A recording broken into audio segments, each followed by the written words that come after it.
दोस्तों स्वागत है आप लोगों का हमारे YouTube चैनल महान सर में। और हम आज फिर से दोस्तों लेके आए हैं आप लोगों के लिए हिस्ट्री के 15 बेस्ट क्वेश्चन। और ये 15 क्वेश्चन की आपकी सीरीज हर एक सब्जेक्ट की चल रही है, हर एक टॉपिक की चल रही है। तो आप इसको करते रहें, इससे आपका क्या होगा, बहुत सारे जीके के क्वेश्चन आपके ऐसे ही आपके तैयार होते चले जाएंगे। आपको बहुत सी चीजें मतलब नहीं पढ़नी पड़ेंगी और आपके क्वेश्चन तैयार हो जाएंगे। आप जब भी किसी एग्जाम में देते हुए मतलब नजर आएंगे तो आपको बहुत चीजें पहले से ही पता होंगी। तो शुरू करते हैं अपनी इस क्लास को। तो शुरू करने से पहले आप लोगों से गुजारिश है कि अभी तक अगर आप लोगों ने हमारे चैनल को सब्सक्राइब नहीं किया है तो चैनल को सब्सक्राइब कर लें और बेल आइकन को भी प्रेस कर लें ताकि वीडियो की नोटिफिकेशन आप लोगों को मिलती रहे। तो बढ़ते हैं अपने क्वेश्चन की तरफ। और क्वेश्चन हमारा क्या है आज, पहला क्वेश्चन क्या है, पहला क्वेश्चन हमारा क्या है, अकबर के शासनकाल में भू राजस्व सुधारों के लिए कौन उत्तरदायी थी।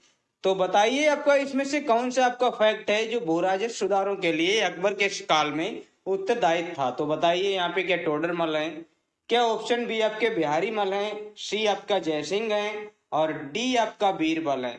तो आपने अगर हिस्ट्री को पढ़ा है और अकबर को पढ़ा है तो अकबर में जो भू राजस्व की व्यवस्था को देख रेख करते थे तो वो आपके कौन थे, वो व्यक्ति आपके कौन थे, टोडरमल व्यक्ति ऐसे थे जो भू राजस्व के लिए जाने जाते हैं, भू राजस्व के लिए पहचाने जाते हैं, जो कि पूरा का पूरा राजस्व व्यवस्था यही देखते थे। तो ऑप्शन ए बिल्कुल सही जवाब होता है। बढ़ते हैं नेक्स्ट क्वेश्चन की तरफ। और नेक्स्ट क्वेश्चन क्या है दोस्तों, अकबर द्वारा बनवाए गए उपासना भवन का क्या नाम था। यानी अकबर द्वारा चलाया गया एक उपासना भवन, उन्होंने एक भवन बनवा दिया था जिसमें तरह तरह के लोग, अलग अलग कैटेगरी के, अलग अलग धर्म के लोग आके उपासना किया करते थे और अकबर खुद भी उसमें किया करते थे। तो वो उसका नाम क्या था, क्या उसका नाम इबादत खाना था, क्या उसका नाम बुलंद दरवाजा था, या फिर दीवाना खास था, या फिर इनमें से कोई नहीं था। आपको बताना है। आपको पता होगा अकबर ने एक क्या बनाया था, इबादत खाने का निर्माण कराया था। और इबादत खाने में क्या था, अलग अलग धर्म के लोग आते थे, अलग अलग जो आपके कम्युनिटी के लोग आते थे और अपनी अपनी बात रखते थे। फिर अकबर उनमें से डिसाइड करता था किसकी बात सही है, किसकी बात कितनी प्रॉपर होनी चाहिए, वो अकबर के हाथों में होता था कौन क्या सही बोला। और बाद में अकबर भी अपनी बात करते थे, मतलब बादशाह खुद भी बोलता था। तो ये आपका क्या था, इबादत खाना था। और इसका सही ऑप्शन आपका ए ऑप्शन ही है। अब बढ़ते हैं नेक्स्ट क्वेश्चन की तरफ। नेक्स्ट क्वेश्चन क्या है दोस्तों, किसने मुगल सम्राट की राजधानी को आगरा से दिल्ली हस्तांतरित कर दिया था। तो आपको बताना है एक शासक ऐसे हुए हैं जिसने जो राजधानी थी आगरा से दिल्ली हस्तांतरित कर दी थी। तो वो कौन सा मुगल शासक है, क्या बहादुर शाह हैं, या फिर अकबर हैं, या शाहजहां हैं, या फिर जहांगीर हैं। तो आपको बताना है इनमें से वो सही ऑप्शन कौन सा होगा।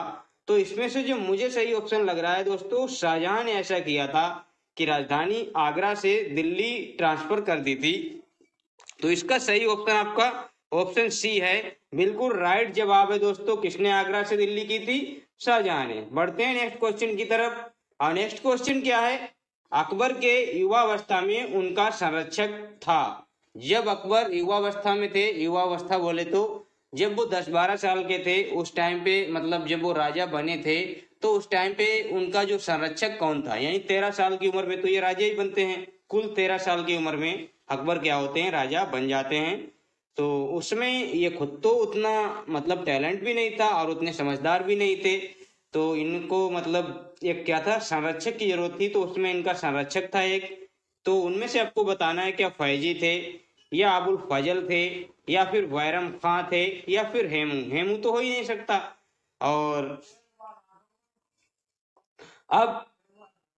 अब इसमें जो सही ऑप्शन है, तो सही ऑप्शन आपका क्या है, सही ऑप्शन आपका क्या है, बैरम खां है। कौन सा ऑप्शन सही है दोस्तों, बैरम खां इसका सही ऑप्शन है। यानी कि ऑप्शन सी बिल्कुल राइट जवाब इसका होता है।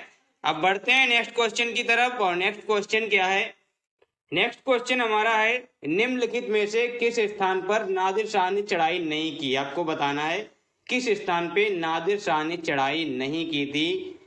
और आपको ये पता होना चाहिए कि नादिर शाह ने चढ़ाई कहाँ कहाँ पे की थी, तभी आप इसका सही ऑप्शन लगा पाएंगे। तो नादिर शाह ने आपका करनाल को भी जीता था। करनाल को जीता नहीं, मतलब वहां पे युद्ध किया था। अब जीता हो या ना जीता हो वो हम आगे जब हिस्ट्री में पढ़ेंगे, अगर कहीं पे ऐसा आता है तो फिर उसको पढ़ेंगे। दिल्ली पर भी इसने आक्रमण किया था, लाहौर में भी इसने आक्रमण किया था, लेकिन कन्नौज एक ऐसी जगह थी जहां पर इसने कोई भी चढ़ाई नहीं की, कहीं भी इसने कोई भी अटैक नहीं किया था। तो इसका सही ऑप्शन आपका क्या है? ऑप्शन बी बिल्कुल राइट जवाब होता है। और बढ़ते हैं फिर नेक्स्ट क्वेश्चन की तरफ। नेक्स्ट क्वेश्चन हमारा क्या है? नेक्स्ट क्वेश्चन जो है हमारा क्या है? किसने ऐसे बाग बगीचे जिसमें बहता पानी हो के निर्माण की परंपरा की शुरुआत की थी? क्या था? ऐसे बाग बगीचे जिसमें बहता पानी हो, ये किसने परंपरा चलाई थी? बाबर ने चलाई थी, शाहजहां ने चलाई थी, जहांगीर ने चलाई थी, या फिर अकबर ने चलाई थी? तो आप लोग इस क्वेश्चन का जवाब नहीं दे पाएंगे, आपने कितना ही अध्ययन कर लिया हो, लेकिन ये क्वेश्चन आपके लिए बिल्कुल एकदम नया है, क्योंकि मेरे लिए भी ये क्वेश्चन एकदम नया है और मैं भी इस क्वेश्चन को देखता हूं तो मतलब मेरा भी दिमाग थोड़ा सा आउट हो जाता है कि इसका जवाब क्या होना चाहिए था। लेकिन इसका जो सही जवाब है दोस्तों वो क्या है? इसका जो सही जवाब है, मैं इसको बहुत सर्च करके लाया हूं, क्या है? ऑप्शन ए इसका बिल्कुल सही जवाब है। ऐसा बाबर ने किया था, ये बाबर की परंपरा थी। तो ये इसका सही ऑप्शन, ऑप्शन ए बिल्कुल राइट जवाब है। अब बढ़ते हैं नेक्स्ट क्वेश्चन की तरफ। और नेक्स्ट क्वेश्चन दोस्तों क्या है? राजा बीरबल की उपाधि किसे दी गई थी? तो जो बीरबल थे, तो ये मतलब किस व्यक्ति का नाम बीरबल पड़ता है? कुल मिला के आपसे पूछने की क्या कर रहा है कि बीरबल का जो आपका रियल नाम था वो क्या था, ये पूछने की कोशिश कर रहा है। अगर आप लोगों को पता है तो आप लोग बता सकते हैं, आंसर दे सकते हैं, कमेंट बॉक्स में भी दे सकते हैं। क्या है ऑप्शन? ऑप्शन आपका ए बनमाली दास, राजा भगवान दास, महेश दास, इनमें से कोई नहीं। तो इसका जो सही ऑप्शन है दोस्तों, आप लोगों को भी पता होगा, इसका सही ऑप्शन क्या है? महेश दास। क्या है कि बीरबल का पुराना नाम आपका क्या था? महेश दास था। अब बढ़ते हैं नेक्स्ट क्वेश्चन की तरफ। और नेक्स्ट क्वेश्चन दोस्तों क्या है? किस मुगल शासक का 2 बार राज्यभिषेक हुआ? आपको बताना है ऐसा कौन सा मुगल एम्पायर, मुगल मतलब एम्पायर था जिसका आपका 2 बार क्या होता है? राज्यभिषेक होता है। 2 बार उसका राज्यभिषेक होता है, राज तिलक होता है। तो ऑप्शन ए आपका शाहजहां, ऑप्शन बी औरंगजेब, और ऑप्शन सी आपका अकबर, ऑप्शन डी आपका जहांगीर। तो इसका जो सही ऑप्शन है वो क्या है आपका? औरंगजेब है। औरंगजेब के बारे में बताया जाता है, इसने 2 बार अपना राज्यभिषेक कराया था और ये बहुत ही क्रूर और अत्याचारी शासक हुआ है मुगल शासकों में। सबसे अगर घिनौना और अत्याचारी शासक हुआ है तो आपका यही हुआ है। कौन? औरंगजेब। अब बढ़ते हैं नेक्स्ट क्वेश्चन की तरफ। नेक्स्ट क्वेश्चन आपका क्या है? शेर शाह सूरी का मकबरा कहाँ है? तो बताना है आप लोगों को कि शेर शाह सूरी का मकबरा कहाँ स्थित है। लाहौर में है, दिल्ली में है, आगरा में है, या सासाराम में है? तो इसका जो दोस्तों सही ऑप्शन है वो आपका क्या है? ऑप्शन डी, सासाराम में शेरशाह का मकबरा स्थित है। बढ़ते हैं नेक्स्ट क्वेश्चन की तरफ। नेक्स्ट क्वेश्चन क्या है? नेक्स्ट क्वेश्चन हमारा क्या है? अकबर का राज्यभिषेक कहाँ हुआ था? तो अकबर का जो राज्यभिषेक हुआ था, ये जिस टाइम पे इसका राज्यभिषेक हुआ था बड़ी विषम परिस्थितियां थी इसकी। क्या हुआ था कि जो आपके इसके पिता हुमायूं थे, ये आपके क्या थे? सीढ़ियों से गिर के इनकी मृत्यु हो जाती है। और अकबर जो थे उस समय पंजाब के मतलब किसी क्षेत्र में थे, कालानौर क्षेत्र में थे। तो बैरम खान ने एक चबूतरे पे कालानौर के वहीं पे इनका क्या करा दिया था? राज्यभिषेक, यानी कि राजा इनको घोषित करा दिया था। तो इनका जो सही ऑप्शन इसका होता है वो क्या है? कालानौर में इनका क्या हुआ था? राज्यभिषेक हुआ था। और ये उस समय 13 साल के ही थे। और जब तक ये दिल्ली पे आए तो तब तक आपका क्या हुआ? दिल्ली पर हेमू ने क्या कर लिया था? हेमू ने दिल्ली को अपने कब्जे में ले लिया था। फिर इनका युद्ध होता है, पानीपत का द्वितीय युद्ध, जो कि हेमू और विक्रमा मतलब हेमू विक्रमादित्य और आपका क्या कहते हैं अकबर के बीच में होता है, जिसमें बैरम खां विक्रमादित्य हेमू को हरा देते हैं और फिर से आपका क्या होता है? मुगल वंश की स्थापना दोबारा से हो जाती है। तो ऑप्शन ए इसका सही ऑप्शन होता है। अब बढ़ते हैं नेक्स्ट क्वेश्चन की तरफ। नेक्स्ट क्वेश्चन क्या है दोस्तों? गुरु अर्जुन देव किसके समकालीन थे? मतलब गुरु अर्जुन देव जिस टाइम पे थे उस टाइम पे कौन सा शासक था? बाबर था? नहीं था। शाहजहां भी नहीं था। अकबर भी नहीं था। लेकिन अकबर का जो बेटा होता है जहांगीर, वो आपका होता है। तो उस टाइम पे जो इनके समकालीन व्यक्ति थे वो आपके कौन थे? जहांगीर एक ऐसे शासक हुए हैं जो अर्जुन देव के समकालीन शासक थे। तो ऑप्शन आपका क्या है? ऑप्शन डी बिल्कुल इसका सही जवाब होता है और ऑप्शन डी इसका क्या है? Right answer. अब बढ़ते हैं नेक्स्ट क्वेश्चन की तरफ और नेक्स्ट क्वेश्चन को देखते हैं कि नेक्स्ट क्वेश्चन क्या है। तो नेक्स्ट क्वेश्चन हमारा क्या है, किस राजपूत वंश ने अकबर के सामने समर्पण नहीं किया है? आप लोगों को बताना है, क्या वो परमार वंश था, क्या वो चौहान वंश था, क्या वो चंदेल वंश था, और क्या वो सिसोदिया वंश था? तो बताना है किस वंश के शासक ने अकबर के सामने क्या नहीं टेके थे, घुटने नहीं टेके थे, यानी कि हार नहीं मानी थी, समर्पण नहीं किया था। तो ऐसा तो एक ही शासक आपका हुआ है, और वो आपका महाराणा प्रताप हुए हैं, जिन्होंने अकबर क्या किसी के सामने मतलब क्या है घुटने ही नहीं टेके।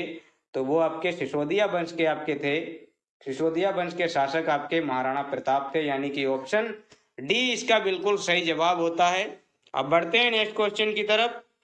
और नेक्स्ट क्वेश्चन दोस्तों क्या है, किस मुगल शासक को आलमगीर कहा जाता था? बताइए किस मुगल शासक को आलमगीर के नाम से जानते थे? तो एक ही मुगल शासक है जिसको आलमगीर भी कहा जाता था, और वो आपका कौन है, औरंगजेब आपका था, जिसको आलमगीर कहा जाता था, और जिंदा पीर भी इसको बोला जाता था। तो ये इसके क्या है, अलग अलग इसके क्या है नाम है। तो ऑप्शन ए बिल्कुल इसका राइट जवाब होता है। क्या, ऑप्शन ए इसका क्या है, बिल्कुल राइट जवाब होता है। अब बढ़ते हैं नेक्स्ट क्वेश्चन की तरफ। और नेक्स्ट क्वेश्चन क्या है, सम्राट अकबर द्वारा किसको जरी कलम की उपाधि से अलंकृत किया गया था? तो बताइए सम्राट अकबर ने किसको जरी कलम की उपाधि से अलंकृत किया था?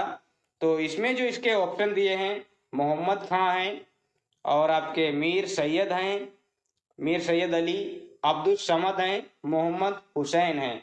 तो इसमें जो सही आंसर है दोस्तों वो क्या है, इसका जो सही आंसर क्या है, जिसको इन्होंने जरी कलम की उपाधि दी है, वो ऑप्शन आपका क्या है, ऑप्शन डी, यानी कि मोहम्मद हुसैन को इन्होंने जरी कलम की उपाधि दी थी। बढ़ते हैं नेक्स्ट क्वेश्चन की तरफ। और नेक्स्ट क्वेश्चन ही हमारा आज का लास्ट क्वेश्चन है, हल्दी घाटी का युद्ध कब लड़ा गया? बताइए हल्दी घाटी युद्ध कब लड़ा गया? तो हल्दी घाटी का युद्ध दोस्तों लड़ा गया था जिस टाइम पे, क्या 1550 में लड़ा गया था? बिल्कुल नहीं, ये तो अकबर और आपका क्या है महाराणा प्रताप के बीच में होता है, और अकबर का भी एक सेनापति होता है, उनके बीच में होता है, और जो महाराणा प्रताप के सेनापति होते हैं उनके बीच में होता है।